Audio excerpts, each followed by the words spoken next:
All right, have a good evening. Thank you.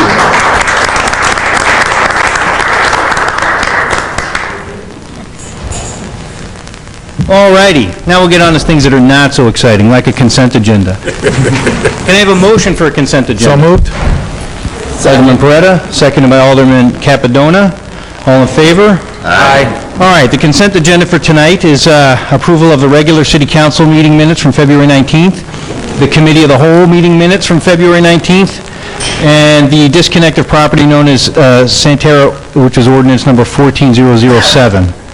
And repealing ordinance number 08759. So can I have a motion to approve? I'll make the motion. Second. Alderman Vandermeer, seconded by Alderman Deskin. All in favor? Aye. Okay, and then we're going to move on to approval of the payroll. Can I have a motion for that? Second. Alderman Smith, Alderman Vandermeer. Any questions? Okay, can I have a roll call, please? Yes. Marinowski? Yes. Vandermeer? Yes. Deskin? Yes. Smith? Yes. Capadona? Yes. 6 yeas. All right, very good. Alice, what do you got? Thank you. I'm looking for a motion to approve the executive session meeting minutes from February 19th, 2014 as presented. I'll make that motion. Second. All right, so all in favor? Aye. All right. Thank you. Thank you. Ben, what do you got? Thank you, Mayor and members of the council. I have CA1.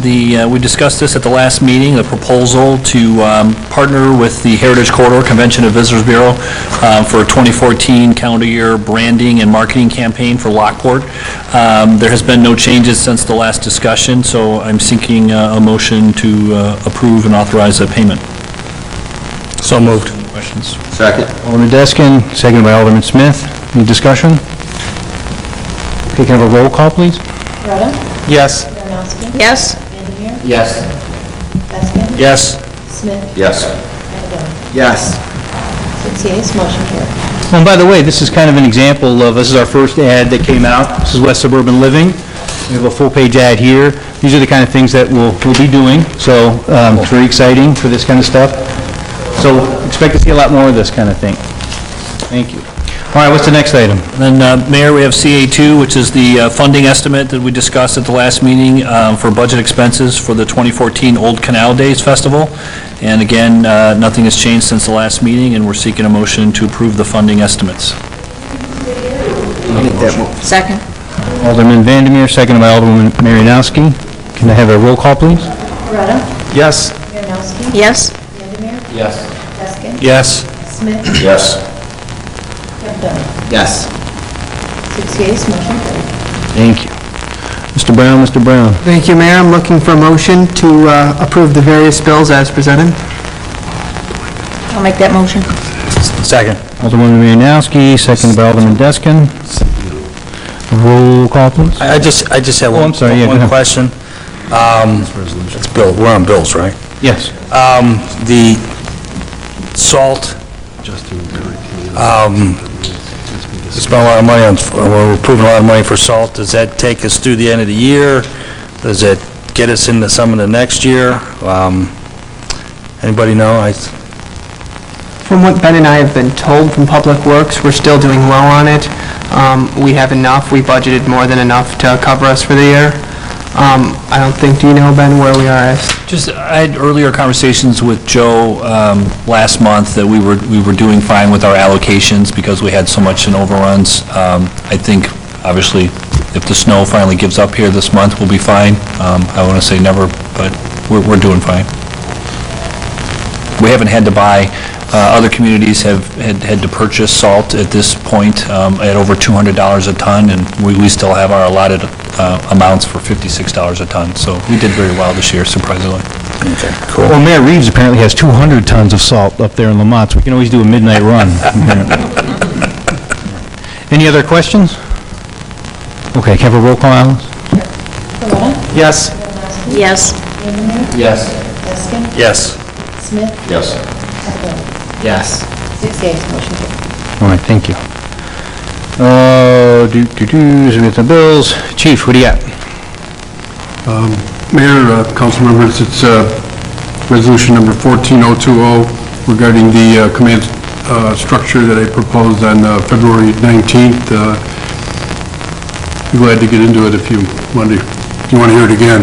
Well, we can do a motion. If there's any questions, we can do that. So can I have a motion for approval of 14020? So moved. Second. Okay, Peretta and Alderwoman Marinowski. Any discussion? Looks like we're okay, Chief. All right, might as well just do a roll call. Coretta? Yes. Marinowski? Yes? Vandermeer? Yes. Deskin? Yes. Smith? Yes. Capitano? Yes. 6 yeas, motion carried. All right, thank you. What do you got, Ron? You got executive session request? Yeah, executive session request under 2C11 for litigation. All right, sounds good. And then move on to Amy.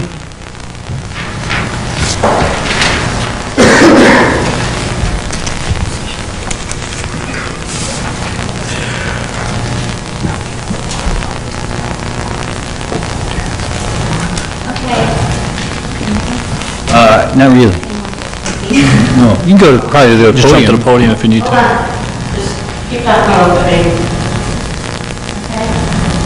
Just sing something. It'd be bold. Sing a song, yeah. You gotta keep going. There's a phone commercial tagline in there somewhere. Can you hear me now?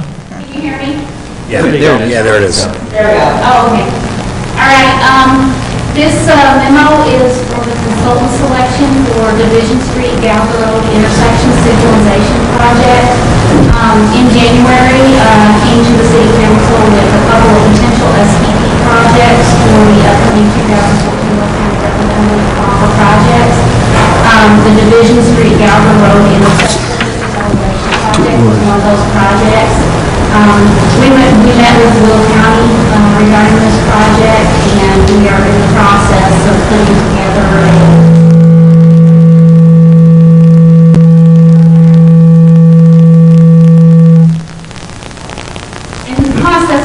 an agreement with the county for this.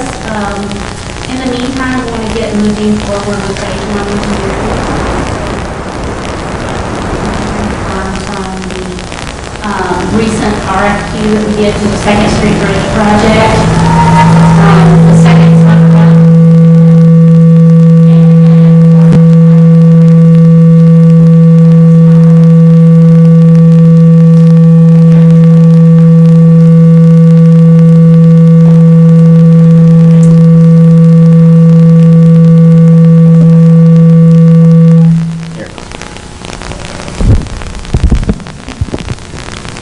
Can you hear me? I can, I don't know. I don't think this one's working either. There it is. There it is. Okay. The second runner-up in the RFQ for the Division Street Bridge project was a company called Trans Systems, who had lots of experience in federal aid design projects, not only with bridges, but roadways and intersection projects. So we contacted Trans Systems and requested a proposal to begin the phase 1 for this project. Their proposal was for $79,710.86. And so my recommendation is to enter into an agreement with Trans Systems for the phase 1 engineering portion of the Division Street and Galga Road intersection project.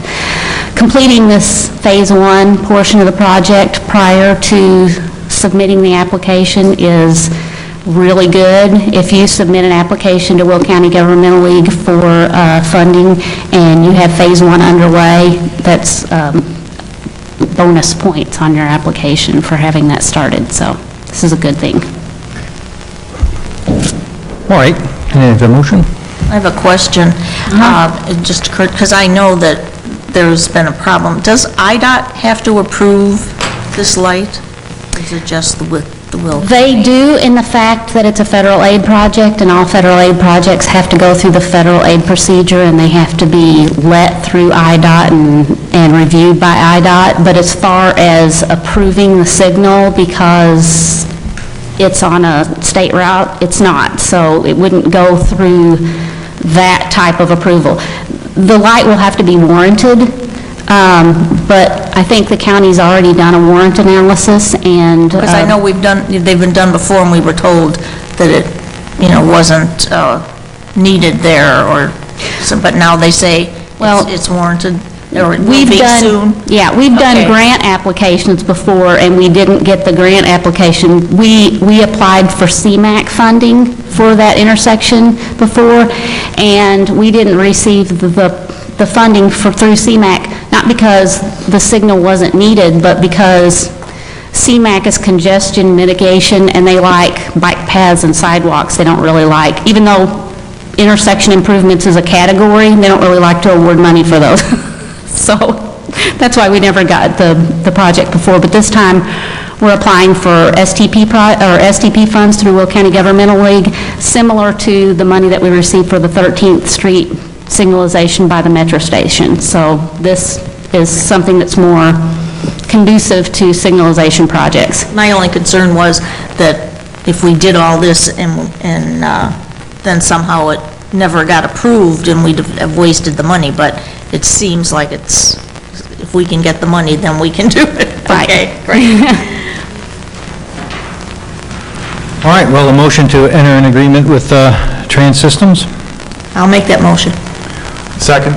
Okay, Alderman Mariowski, Alderman Peretta. Can I have a roll call, please? Beretta? Yes. Marinowski? Yes. Vandenhuer? Yes. Deskin? Yes. Smith? Yes. Capadona? Yes. 6 yeas, motion carried. All right, thanks, Amy. And I guess that's everything. Does anybody have some new business? Okay, I did have one thing I wanted to run by everybody here, and that was, wanted to ask your thoughts on flipping the city council meeting with committee of the whole. In other words, I want to do committee of the whole first. I mean, one thing about, and then it's just kind of a small thing, but, city council meetings are really just about business. I mean, we just vote on things. These are things that we've discussed in the past. Maybe there's a question or two, or something might have changed in the contract and we bring it up, but it's really about things that we've gone through and we're ready to say yay or nay to. So it's all business. But committee of the whole, of course, is where we discuss, and, it's a little more open. And it's the kind of part of the meeting where I think, like, bringing, the students in and recognizing them, it just seems to fit better with that part of the meeting. And of course, instead of having, people wait around for committee of the whole, or I just felt like it's more conducive for citizens, because that's oftentimes where they come in for the first time and speak about things, or they want to hear about stuff that they've heard about.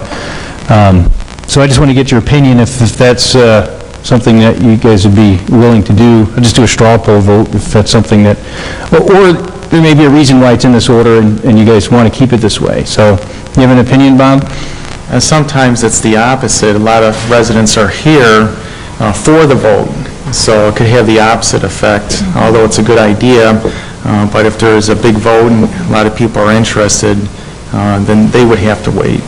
Okay. Yeah, and I feel that the committee of the whole sometimes goes on and on and on for, ever, because that is when we're debating things, and then it's going to be so late before we get to, real business. So I kind of like it this way. I don't know if there's no legal reason not to do it, so whatever. That's fine, I'm just asking opinions. Jason, what are your thoughts? Clarifying question, would things come up in the committee of the whole and then be voted on right afterwards, or would there, I'm one who always asks for information, right, and tries to do a decent amount of diligence. Right. No, the answer is no. It really needs to, I think, be public and be out there for the week. So you couldn't discuss and then vote. Okay, so in that case, then I think it probably makes some sense. That would be my concern, is that there's not enough time for information to kind of rattle around before it came to any resolution. All right. Darren, you have I think it'd be a good idea. The reason why the format is the way it is when Tim Schlottinger came on as city administrator, for many years ago, it was meeting first and third Wednesdays of the month were for city council, and second, third Wednesdays were for committee of the whole, and he condensed them both. There's really no reason that that was just the format that he chose. It's your meeting, Mayor, and if you want to flip the meetings, it's fine with me. Okay. What do you think, Brian? I agree. I'm open to your suggestion. At least try it. If there's some reason we need to go back, that's fine too. But I'm willing to say let's give it a try. Okay, sounds good. Chris, you have an opinion? No. Well, you know what my opinion is, well, let's just flip it, we'll see what happens. If it becomes problematic, we'll jump back. But, so the next meeting we have, we'll do committee of the whole first. And We publish because in the Herald News, we publish the city council at 7 and committee of the whole at 7:30. Okay. We need to wait for the following meeting? We started. Whatever it takes, whatever the right thing to take is to get it out there. Pass an ordinance because the agenda is in the ordinance book. Ron's going to make it all complicated. I know. And the lawyers. Okay. And then can I get a little clarification from Ron? I know the question came up, and I'm just a little bit confused too, where I think the intent is not to vote on a piece of business right after you just spoke after it, but in theory, legally, you could? Oh, sure. Well, it's not on the agenda for the city council. It cannot be approved. passed. Yeah, so it has to, that's just inevitably going to keep it for the next meeting. Okay. Thank you. All right, very good. Any open floor comments? Anybody out there have anything to say? All right. All right, then I'll just ask for a motion to adjourn. I'll make that motion. Second? And this is, we'll get back into this after committee of the whole. We'll Need to recess. Yeah, recess, that's it. It's a motion to recess, so. I'll make that motion. Okay. Alderman Vandermeer, seconded by Alderman Smith. You still good with that, Brian? Yes. Okay. All in favor? Aye. Okay. All right, we'll move on over to committee of the whole. First thing, I have item recommended for action at the next city council meeting is approval of the April 2014 calendar. Everything look copacetic to everybody here? All right, good. We'll put that on as an action item. Ben, what do you got? Thank you, Mayor. Members of the council, we have a request from Main Street Lockport on a clean sweep event. This has been a tradition for them for the last 23 years, where volunteers come downtown to help clean up the downtown and make downtown Lockport look beautiful again. Historically, the city has been matching donations of $1,500 for flowers to put into the planters. This amount was budgeted again for 2014, and they sent us a letter just requesting that we would go ahead and continue this program, and not seeing any problems with it, and that we did budget for it. I'm recommending its approval. Sure. And we also put, the new Public Works is down there too. Is that just part of just something we take out of, we just pay them from overtime, because it's usually on a Saturday? You mean the snow removal recently, or? No, like in Clean Sweep, I mean, oftentimes Public Works is down there. Oh, okay. They'll pick up the garbage or just... Sure. Yeah, I think that's part of, that's kind of paid on regular time. It's not overtime. Joe prepares for the event, and staffing goes over there and helps pick up the garbage that they've already kind of policed up. Okay.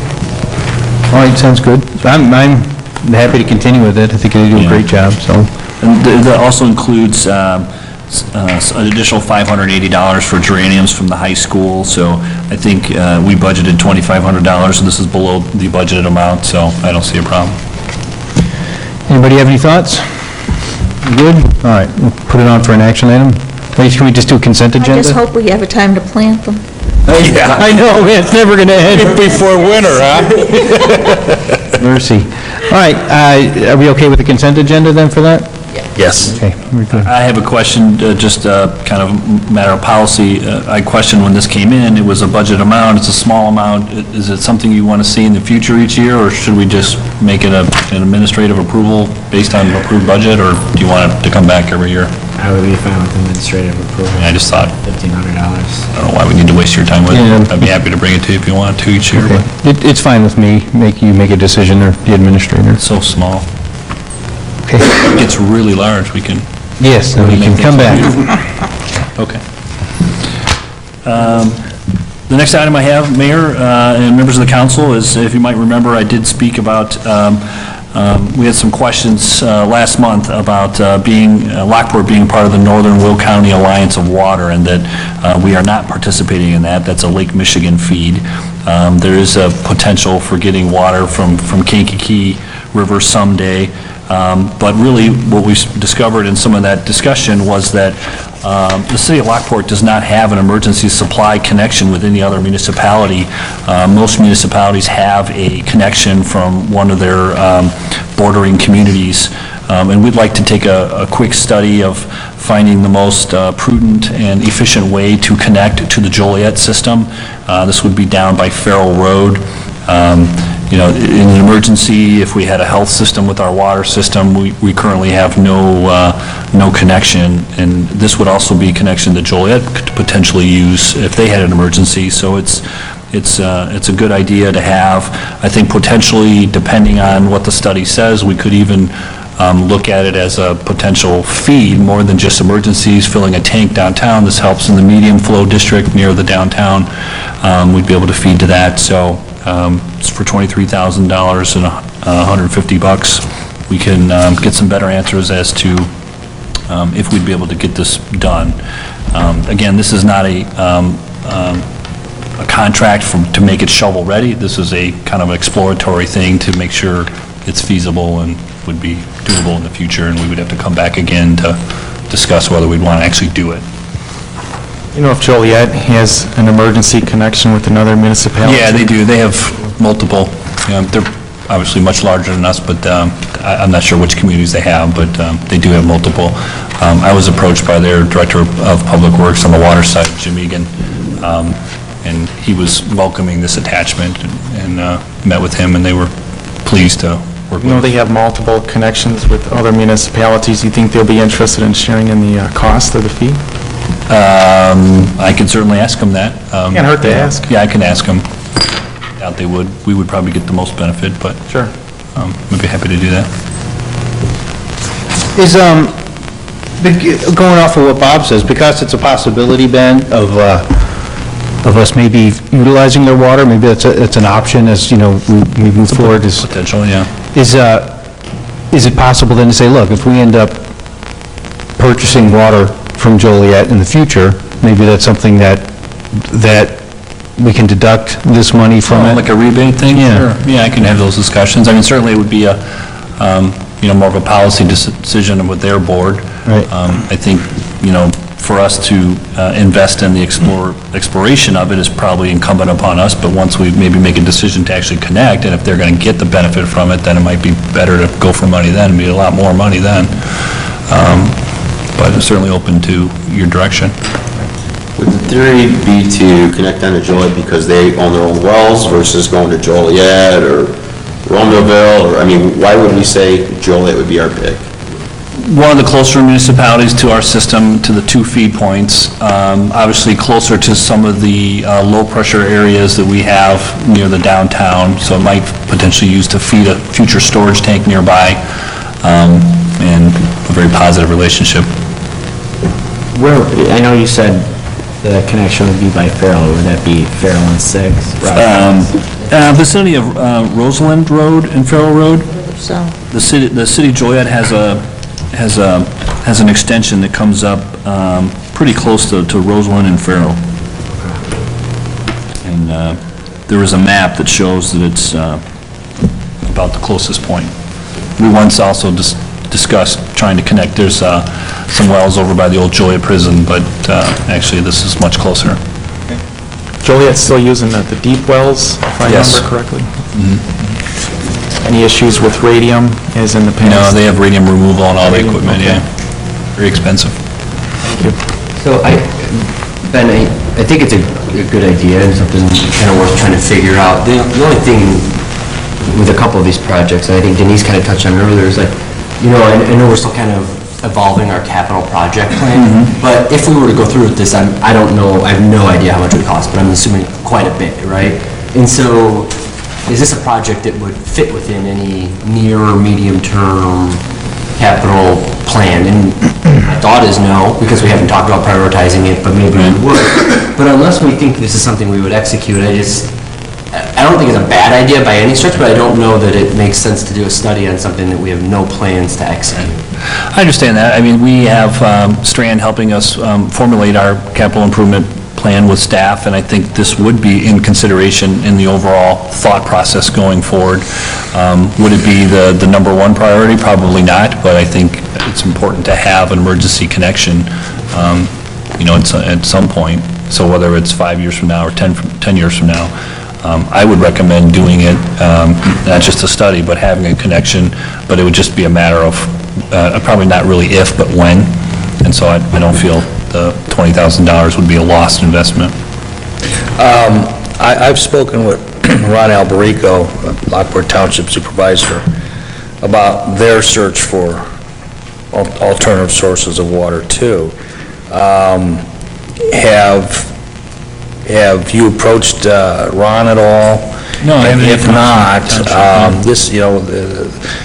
the sharing of the expense could could quite probably be shared with the Lockport Township, simply because they've been looking for a similar type of a alternative for water too. So I just recommend talk with Ron.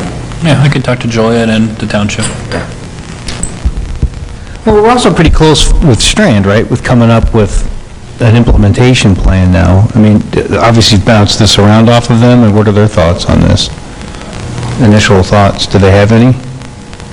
Strand's thoughts? Yeah, I mean, they're actually kind of recommending it, that, having a community that has no emergency connection. Actually, Chris Olm cited an example, I forget the name of the community, that they invested in an emergency connection, and like 3 years later had an emergency and were able to connect, and it would have been, a real problem if they didn't have it.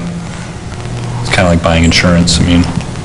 Okay, well, I think that goes off to what you've been saying, Jason. It's like, where are we going? Is this necessary according to the people that were, the other consultants? Yeah, I think risk mitigation is always a good idea, but it's just, are we going to execute on it or not before we, at least have a thought of when or how we may execute before we spend the money on studies is, right. I'm not against the project by any stretch. This study, it's not something where if we don't execute in 5 or 10 years, or if we don't execute in 5 years, say, that we're going to have to do a new one, is it? No, I would think the engineering plan would be the same. Yeah. Yeah. So, I mean, if we invest $23,000 now, it's not going to be for naught if we don't put it in our capital improvement plan in the next, in our 5-year plan. Right, yeah. To go along with my first question, Alderman Vandermeer's, was that since we are not Chicago water-fed city, is this kind of like, okay, this is our backup plan for not having Chicago water? Right. We're on our own system, Joliet's on their own system, so a little bit of continuity here. We're not part of the Water Alliance. We're not part of Lake Michigan. Kankakee is a great idea, but that's a $60 million connection that we don't have money for. Right. And so this would certainly... So we got a little bit better continuity with another city that has their own municipality, their own water. That's what I'm trying to figure all this out, make sure our continuity, how are we explaining our continuity to go to Joliet is what I'm asking. Okay. That would be more or less because they're on their own well and we are. Right. Is that an answer, I guess, that is correct to say? Well, I mean, the Joliet water system is very strong. Their PSI levels are higher than ours, and for them to be a feeder source is not only logistically close, a good idea, but they certainly have pressure. They have no problems with treatments. Okay. They have the capacity, obviously being a much larger municipality. And if I had my choice between municipalities, if it was all fairly equal, I would probably still lend our way towards the Joliet system, just because they're so robust. Okay. And there's no proximity. Their wells are much closer than any other wells. There's really no other municipality you can go to. I just didn't know if it would be feasible for New Lenox, being that we're bordering that area a little bit. Lenox is Lake Michigan water. That's my point. That's why I said that. Correct. All right, well, what do you guys want to do? Is this something you want to move forward on? Yeah? You guys are okay? All right, well, then we'll make it an action item. And I'll still ask the other partners to see if I can get some additional funding for it. That would just make our spend less. And then it's a contract that we've been asking, not to exceed amounts, so we might be able to, the hourly time might end up being less. And then if I can get additional revenues from either Joliet or from the township, then our burden would be even less. Okay. All right, sounds good. Thank you, that's all I had. Eric? Thank you, Mayor. My first item tonight is an ordinance adjusting the city's municipal code in our pursuit to change the fiscal year. Staff had been directed previously by council to move forward with a change of fiscal year from a July 1st fiscal year to a January 1st. The first step of this would be passing an ordinance to move forward with this change. We would then use this ordinance to submit it to the state and other agencies in order to contact them of our fiscal year change. I've consulted with Ron Kaniva and also some outside legal counsel. They say we're okay to move forward. They don't see any problems with it. I've also spoke with Sikich, our auditors, and a couple other entities, and they're assisting to make sure that we move forward in the correct way. So what I'm asking council is to pursue at the next meeting with approving this ordinance to adjust the municipal code. Okay. Is everybody good with this? Yes. Yep. All right, we'll make it an action item. My second item is a follow-up regarding the electricity tax that was spoken at a previous meeting. And I do want to note, this is just for informational purposes. At the first meeting in February, we had spoken about replacing vehicle stickers with electricity tax. And I had passed out during last week's last week's packets a memo that stated how much this electricity tax would be and a little bit more information clarifying some stuff. One thing that I do want to stress is that when I gave the rates to council in the packet, these are rates they're cents per kilowatt hour. So when I state .244 in any documents, that's actually .244 cents. So it's a fraction of a cent per kilowatt hour that a customer would use. So that's why in the packet, it was described to take your kilowatt hours, divide them by 100, and multiply them by .244. That's one way to do it. I've outlined here a little bit more information. So for the first 2,000 kilowatt hours per month, a resident or a commercial or anyone who's using electricity in Lockport would be charged .244 cents. So once again, that's not 24 cents, it's .244 cents. If you use over 2,000, the next 48,000 would be at .16 cents, and so forth and so on. Most residential users are going to fit into that first category. I've spoken to a few councilmen, a few department heads. All of us actually fit in that category quite easily. The two ways for someone at home to determine how this would impact them, the first was the one that I mentioned to the council in the memo, taking your number of kilowatt hours, dividing by 100, and multiplying by .244. So for 1,000 kilowatt hours, that would be a $2.44 tax per month.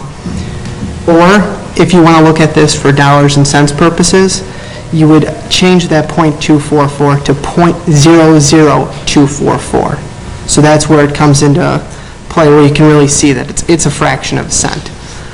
So you take 1,000 times .00244 to come up with $2.44 per month. I will send this little graphic to everybody in the council and any press that gets our packets so that this clarifies things a little bit more. I know that it can be confusing at times, so I just wanted to stress that. The reason that staff had been approached to look at replacing vehicle stickers is simply the cost of it, the hassle of it. We use over 1,500 man-hours to administer this program at this time. We estimate that about 15% of the revenues that we bring in goes to pay for these employee hours and also for the administrative expenses that are associated with the vehicle stickers program. Yes, as council had spoken about last time, different people will be affected differently by this. Some people might save $10 or $20, and there are a few people out there, there are some people that might pay a few dollars more. In council's packet, I outlined just 5 examples. There's numerous examples that you could go through. And it showed that out of these 5, 4 people actually had savings. The one person that did, the one household that would have additional cost would have additional cost of the tune of about $8.50 per year. So we're not talking large dollars. Staff believes that on a whole, this will save residents money due to the fact that commercial and industrial would also be participating, unlike the vehicle stickers. However, as I've stated, this can't be a blanket statement. it's going to affect people based on their usage and based on how many vehicle stickers they had previously purchased. Are there any questions? I'd just like to make one comment for the reporters in the audience. It's extremely easy. It's 0.244%. Okay? In order to get that, you add two, the multiplier is you add 2 zeros in front of the 2, multiplied by the kilowatt hours. So please report it as 0.244%. Any other thoughts, comments, concerns? I do, naturally. No, this is good. I mean, like I've said in the past, I want this to be a discussion. This isn't anything that, not ramming anything down anybody's throats. I wanted feedback, I wanted to hear from residents, and so please, let's hear what's going on. Okay, I went through to say what might be the positives for this. And one is that we all know that there's people who are very proud of themselves that they don't buy stickers because they can stick their cars in a garage and no one will ever know it. Well, now they're going to pay. The other one is that the city will receive more income for capital projects. The minuses is that it's going to increase everyone's electric bill. There's no doubt that that's what it's going to do. And it will increase expenses for those without cars. It will increase the expenses for seniors, and it will increase the expenses for churches, schools, and businesses that never buy vehicle stickers. I mean, this is going, and I don't know what the increase will be for these bigger utility users. So, yeah, and to say that it's going to save most people money, I don't think is true. So have you calculated it? Because for me, for my household, it'll save us, I think, Well, for my household, like it won't. $9 a year, right? It's pretty negligible. I've asked a few people here and there. The response I've gotten was pretty positive.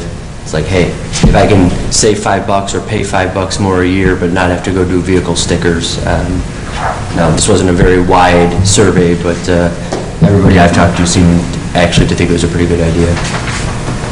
Okay. What other thoughts? Anybody else have feedback? Well, I made some comments the last time we discussed this particular legislation, and especially when Ben was on WJOL, I got a tremendous amount of feedback. I went and we looked at our spreadsheet, Catherine pulled it out, and looked at the amount of money we spent on our electric bill, but make sure that everyone realizes it's on kilowatt hours. But I called Eric Brown, make sure I had the numbers correct. I think I use about 15-20% more than Eric's household in electricity. But for my household, we end up spending in vehicle stickers, 18 and 18. We buy our vehicle stickers early, we get the $2 discount, so it's a $36 charge for our vehicle sticker. And for us, based on the amount of kilowatt hours that we utilize in our household, we're going to end up spending $25 for the whole year. So for us, it's $11 savings for the whole year, so it's about a savings of $1 per month. I have spoken to numerous residents that do have one vehicle, and I also have spoken to numerous residents who have 3 vehicles, especially the households with teenagers. Some households have 4. So some residents say they're going to make out like a bandit. But even for the residents that have one vehicle, and if they're a senior, they're spending $9 on a vehicle sticker, but when they hear that we have the opportunity to save the taxpayers in our budget up to $45,000, they said, do it. You know, they realize they're going to end up spending $9 more per year, or $12, the equivalent of maybe $2 per month. They say, go ahead and do it, save the $45,000. So I got a tremendous amount of feedback from a lot of residents, and even at church, it comes up. Even it's been 6 weeks after Ben's comments on WJOL. So I think this is a common sense type of legislation. Alderwoman Marinowski, I did want to, you are correct. Businesses that haven't been paying this, that is additional to them. Those that don't have vehicles, obviously. The way that I had looked at it is, I looked at the people that were purchasing vehicle stickers, and about 94% of them buy vehicle stickers that are the $18 level, which are the non-discounted ones. And that's where, when I say the majority of the residents that were buying vehicle stickers would save money. So I just wanted to clarify that, so you didn't think it was, yes, businesses and those that are getting discounts. Schools, and so then you can count, maybe your property taxes will go up because they have to pay more. Oh, one additional comment. As I stated the last time we discussed this, some of the residents were inquiring to have, if this program does go forward, to have it start January 1st, 2015, because they already purchased their vehicle stickers. And Ben and I spoke about that, and it seemed like that was the common theme amongst council, that if we ever did do something like this, that it should start on January 1st, so that it was equitable to those that had bought vehicle stickers. Thank you. I've received some feedback, probably from about 20 people. I've only had one really negative feedback. That was from my mother. We know how you're going to vote now. But yes, it's true that one of the things that we will be able to do, it's not like that Lockport's, if we do this, that Lockport is the only community that generates revenue from an excise tax on kilowatt hours. But Lockport is one of the few communities that generates revenue via vehicle stickers. Yes, I understand that there will be some people that may have to pay $8 to $10 to $15 extra a year over and above what they are currently paying. But those same people also, I know the money would be going into funds for roads and water and sewers, and that, by golly, everybody who lives here in town uses our roads, and they use our sewers, and they use our water. And this is something that, if it ever does come up, this is something that I would support. And it's going to help out. When I read the numbers where we have 14,900 vehicle stickers, and it's going to help 94% of the people who purchased those stickers. I mean, I think that's a good use. That's a good idea to look at in the future. And so that's just my point of view. What about over here? Did you guys get any feedback? I spoke on this the last time. I've had absolutely zero feedback on this. And so as far as I'm concerned, I'm not a tax guy. I'm not a conservative, but the vehicle sticker is a tax. This is actually a lesser tax, so will it affect some people? Yes. It doesn't really affect me. Most of my vehicles are owned by my company, and they're not even registered here. So other than my motorcycles, which I dutifully did buy tags for, but it's replacing a tax with another tax, and it's a lesser tax, so I'm for it. Okay. Brian, you get anything? No, other than I do see the need for this, being on the council for these many years, and all the amount of time that the staff does put into this program. I realize definitely there is some savings there. And again, that much money more would be in our coffers for the needs that we have. So as of now, I can see it, yes. Okay. Chris, thoughts? Yeah, I didn't get any feedback on this from residents, but I think it seems sound, it seems logical. Something that increases our revenue. It's not a huge burden on residents. The only thing that I see where it would be a little bit of a burden is where a resident also owns a business in the city, where they'd be paying more. But I think that would be few and far between, and I don't think it would be grossly disproportionate where it would be burdensome but other than that, Okay. Mayor, one more clarifying fact to address Alderman Deskin's comment. When I mentioned that the 94% of vehicle stickers that are sold are $18 or more, that doesn't necessarily is going to help 94% of the people if they use ungodly amounts of energy that could impact this, but they're a lot more likely to have savings from this.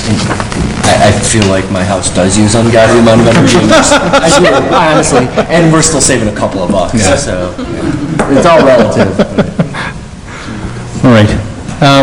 Well, I received surprising little feedback, too. There was one gentleman I kept playing phone tag with, which I couldn't, but I think Darren was able to talk to him. And the only other guy I talked to said he likes vehicle stickers because it makes him feel like he's part of a club. So, but yeah, I haven't really gotten any feedback either. I was kind of surprised. Well, look, if we do this, it's not going to happen until January of next year anyway, so we'll give it some time, and now that it's probably be out in the paper again, some more people hear about it, but I think we all see it for what it is, there's no doubt about it. But because it's, tax and replacing tax, it's very important, obviously, for us to get resident feedback on this, so. All right, well, thanks again, Eric, for doing a great job. I know you've got a lot on your plate with budget and working on this for us and everything else I ask you to do, so thank you for your hard work. And Eric will check to see when ComEd... I've talked to ComEd, it would take them about 1 to 2 months to implement this, so therefore we could bring it back up in the summer, spring, summer, or fall and have enough time to still move forward. All right, sounds good. It's winter. I don't think we're going to have summer. All right, we'll move on. Pam, what do you got? Thank you, Mayor and Council. Before you this evening is a copy of I-355 Corridor Master Plan update. The original plan was adopted in 2008, and it was an addendum to the city's comprehensive plan. As we all know, with the change in the economy and market conditions, staff decided to invoke the assistance of John Halsio, who did the original plan, to take a look at it and to make sure that it was still in line with what our expectations were and what the market and different conditions out there could sustain. We really looked at, when we started reviewing the plan, we really looked at 5 areas and came up with recommendations that were different from the 2008 plan. One of the things we did introduce with this update is a new category called market flexible or market flexibility. We felt that it was important, if we were going to move forward with changes to the plan, that we be realistic. We don't really know what's going to happen over the next few years. So instead of tying down these particular areas with a single type of land use, which was done with the previous plan, we decided to create a category that would provide some flexibility so that as conditions continue to change over the next several years, we don't have to come back and update the plan, but we can take a look at what someone would have before us and propose and see if it makes sense. And so the market flexibility allows for a variety of land uses. It can include residential, it could include commercial, it can include office. So in the areas that you see that are identified there, they're predominantly around the I-355 corridor. On January 14th, we held a Plan Commission meeting to conduct a public hearing. At the initial meeting, 2 of the property owners were not in concurrence with our original recommendations, one in Area 2 and one in Area 5. The Plan Commission remanded it back to staff, and we sat down, we talked with the property owners, we worked with our consultant, and we came up with some alternative recommendations. When we got before the Plan Commission, one of the property owners was satisfied with what the alternative recommendation was. There were still some concerns being expressed by one of the other property owners. However, after discussion with the Plan Commission and further discussion with the applicant, the Plan Commission recommended that the property also receive the market flexibility, but to expand the market flexibility to include manufacturing land uses.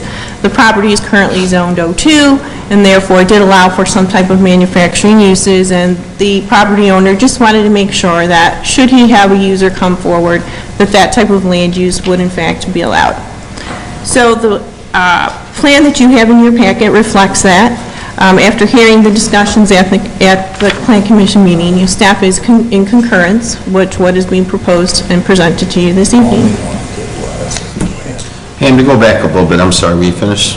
We finished, I'm sorry. I have a question. Sure. Okay, thank you. Again, to back up, did you call that market flexibility, you said? Is that Yes. correct? Okay. I just wanted to make sure I was following everything here. Okay. Can I ask, Pam, what's the difference between commercial flexible and market flexible? The commercial flexible kind of just still stays within one particular land use category, but kind of allows for a variety, whereas market flexibility is really going to be dictated by what the market conditions can handle at the time that someone comes before us. So for example, what we may have previously thought made sense for a residential use may now make sense for a residential use or a commercial use or even some type of office use. Again, we can't predict how the conditions are going to change over the next several years, and because of the proximities of the properties to the I-355 corridor, there are some opportunities that what we previously thought would make sense, now isn't. So the difference is just how much flexibility someone gets in that category. Okay, it's just that I didn't see, it sounded like they both have the same abilities. Well, if you go through each of the different sections of the plan, some of the categories that may share the same titles may be defined differently in the written context of the plan. Okay. What my understanding, I went to the planning commission meetings, and the two area landowners are in attendance, so if I don't say what I believe, my memory of what was discussed isn't correct, please correct me. They had purchased a property over a period of time, and they had certain zoning. And then, unfortunately, with the original updated 355 study, it appeared that the plan would recommend use of that property contrary to the zoning that they had. And all they wanted to have, the flexibility is to have the flexibility to develop with the current zoning that they had, which they spent millions of dollars for that property, or to be flexible to do something else as the market would bear. Is that correct? That's correct. Okay. That's correct, except one little caveat. Our zoning is established pursuant to an annexation agreement. Right. Come on up and introduce yourself. My name is Mike Martin. I'm an attorney. My office is at 15 West Jefferson, Joliet. And what had happened is my client had purchased, it started out with a 380-acre farm that was divided by the north-south tollway. We acquired many more hundreds of acres on the east side of the tollway. We sold that. That's been annexed. And we also have approximately 750-plus acres on the west side of the tollway. So basically, the plan had taken about 60 of our acres and had taken off what we had said was an agreement to be zoned as O2. It is zoned O2. And the agreement is still in effect for at least another 7 years.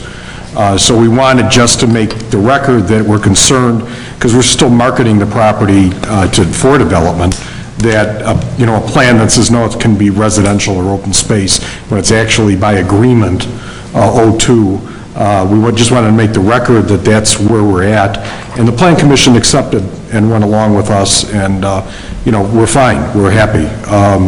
And this is the property that's up by 151st Street.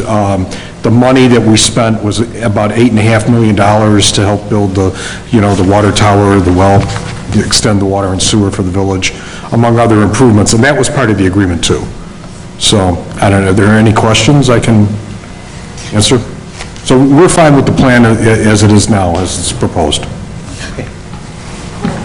Chris, do you have something? Okay. Sir? Tim. Any other thoughts up here? I just have a request, Ben. I don't know if you're still planning on it, but I like getting the minutes from the Planning Commission, and as early as possible, so that I can...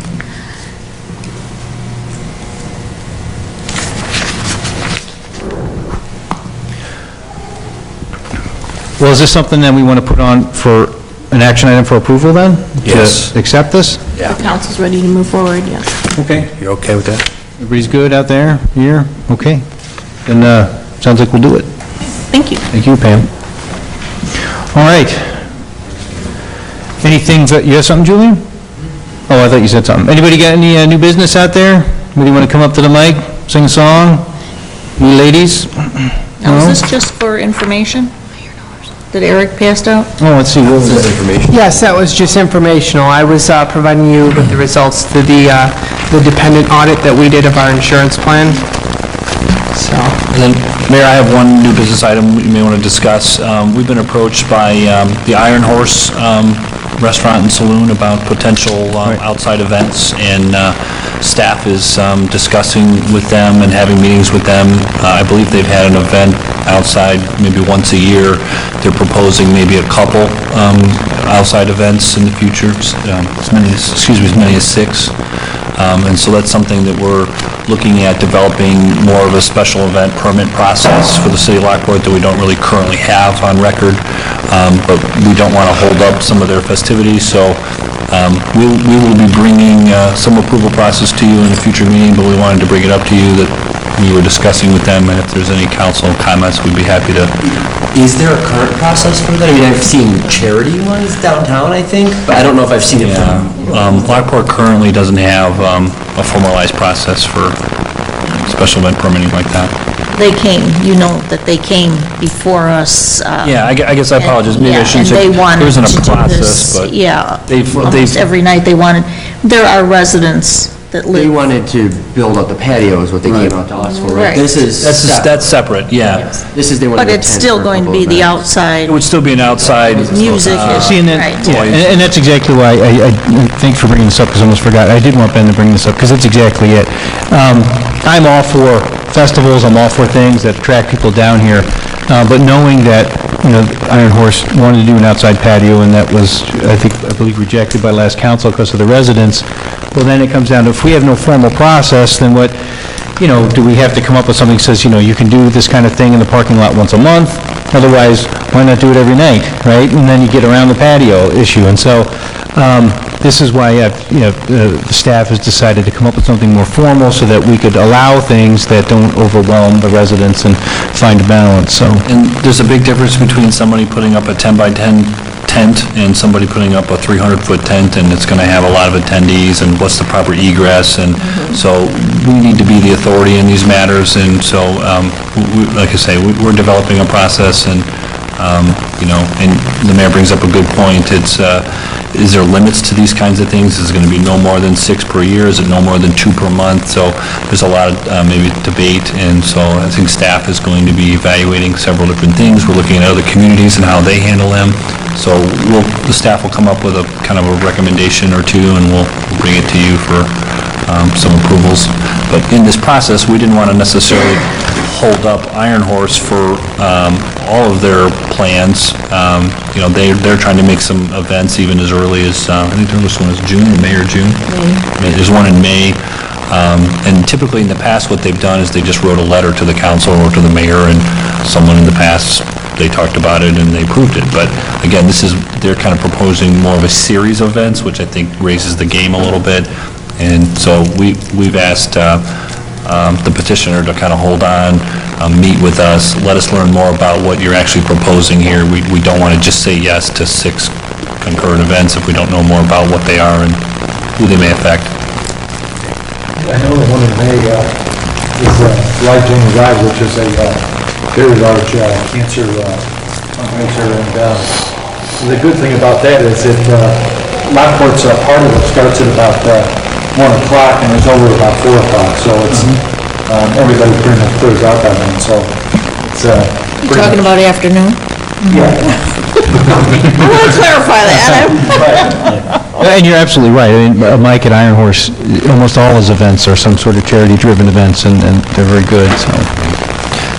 Ultimately, I think the goal is to have some type of more of an administrator staff level approval for simple events, and then if it's not, some gigantic citywide thing, it doesn't need to come to the council, but we can certainly report on what's being proposed and keep everybody informed.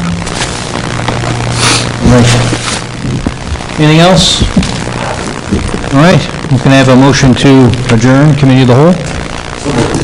Alderman Turner, seconded by Alderman Vandermeer. All in favor? Aye. All right, why don't we take 5 minutes, and then we'll jump back into executive session.